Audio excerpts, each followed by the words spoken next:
Shirt দেখতেছি ভিতরে আপনার, কিন্তু কোটটাই জুতা পরে দেখি রোদ্রের ভিতরে হাঁটা শুরু করছেন। এটা আপনি বুঝবেন না, আমি কানাডায় যাচ্ছি কয়েকদিনের মধ্যে।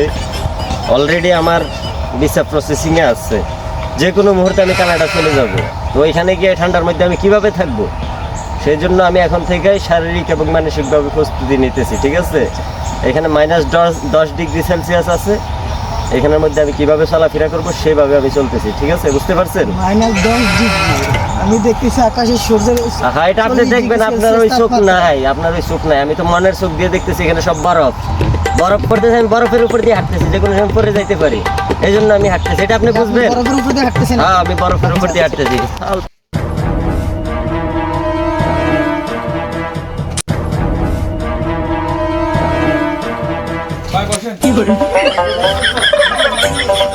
এগুলোর এই কি পরিবেশ? সোফার নাই? সোফা তো নাই। টেবিল মসজিদ কি খাবে? ফ্যানটা ছাড়ছেন কারণ আমার শীত লাগতেছে না, আপনি ফ্যান বন্ধ করেন। এই গরমের মধ্যে, এই ঠান্ডার মধ্যে আপনি ফ্যান ছেড়ে রাখছেন।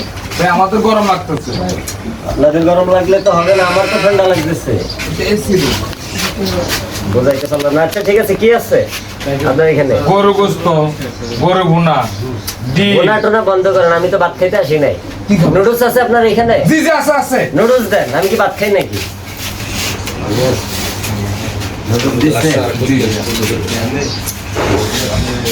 এটা কি কাপ নুডলস? জি। দারুণ তো, সস টস দিয়ে খাইতে হবে।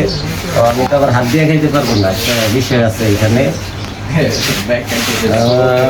যন্ত্রপাতি সবসময় সাথে থাকে।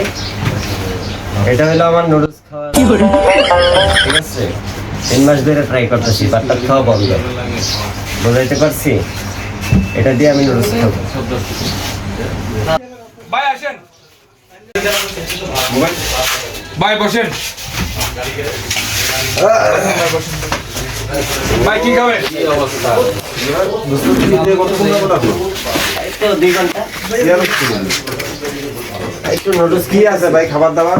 আপনারা কি বিক্রি করেন? গরু গোস্ত, ভাত, মাছ, ডিম, খাসি বোনা, কলজা বোনা, ইলিশ মাছ। ওই যে আপনার খাসি, চিংড়ি মাছ, গরু গোস্ত, মুরগি বোনা এগুলো বাদ দেন। কি খাবেন বলেন? কি নিয়ে তো কি খায় এগুলো? আপনি খাওয়াইতেছেন কি বাড়িতে? আর বলতেছেন হলো খাবারের কথা, মাছ মাংস ইলিশের কথা বাদ দেন। এমনি লোকাল স্বাভাবিক খাবার কি আছে সেগুলো দেন। না, আমি তো নুডলস খাইতে। কি ব্যাপার তুই এই গরমের ভিতরে এই পজিশন নিয়ে বসে আছিস, কাহিনী কি? হ্যাঁ, আমি তো কানাডা যাইতেছি, কানাডা যেতেছিস? আবেদন করছি ভিসার জন্য। তো কানাডা যাওয়ার স্বপ্ন তো ছিল আমাকে। তুই 1 লাখ লাখ কবে এই কাহিনী শুরু করবি? তো এইভাবে খাবার পরিবেশ গুলা কেমন হবে? উপরে চলে যাইতেছে, তুলে তুলে খা। বিষয়টা হইলো নতুন তো, বেশি না 3 সপ্তাহ ট্রাই করতেছি। এই খাবার এভাবে খাইতেছিস কি সামনে কি কোনো প্রয়োজনে কাজে লাগাইতে হবো? মানে ধর কানাডায় যায় তো চামিচ দিয়ে খাইতে পারবো না, কারণ তো চপস্টিক দিয়ে খাইতে হবে। তো আমি ইউটিউব থেকে দেখে অনেক রকম চেষ্টা করতেছি, এখনো আয়ত্ত করতে পারি নাই। আমি তখন নুডলস খাই, এটা দিয়ে প্রয়োজনের সামনে ভাতও খাবো। তো কানাডা যাইয়া তুই ভাত পানি খাবি ভাত না? নাই তো, এখানে তো ভাত নাই। আমার ধরে ভাত খাচ্ছি। আমি অলরেডি 3 সপ্তাহ ধরে ভাত খাওয়া বন্ধ করছি, বিচার আবেদন করার পর থেকে বন্ধ করছি। এখন এই ভাতটা খাই না, আমি নুডলস খেয়ে থাকি, আইসক্রিম খেয়ে থাকি। তো আমি প্র্যাকটিস চালাই। সুন্দর করে খা, সাবিল দিয়ে ধরে খা, কারি বাড়ি দিয়ে খা, নাকে ঢুকে মুখে ঢুকে। এটা শিখতে হবে, কারণ এটা না শিখলে পুরান পাগলা ভাত পারে, নতুন পাগলার আমদানি। এখন তো এই কষ্টের মানিয়ে আছে। মেসিয়ারের মতো থাকো, বুঝছো? সরি ভাই।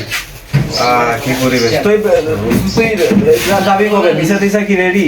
কমপ্লিট হয়েছে কানাডা যাওয়া? 3 সপ্তাহ ধরে তো 3 সপ্তাহ আগে দিয়ে আসছি, এখনো আমার কাছে মেসেজ আসে না। মেসেজ আসবে অবশ্যই, আমার কাছে মেসেজ আসবে যে আমি যাওয়ার জন্য।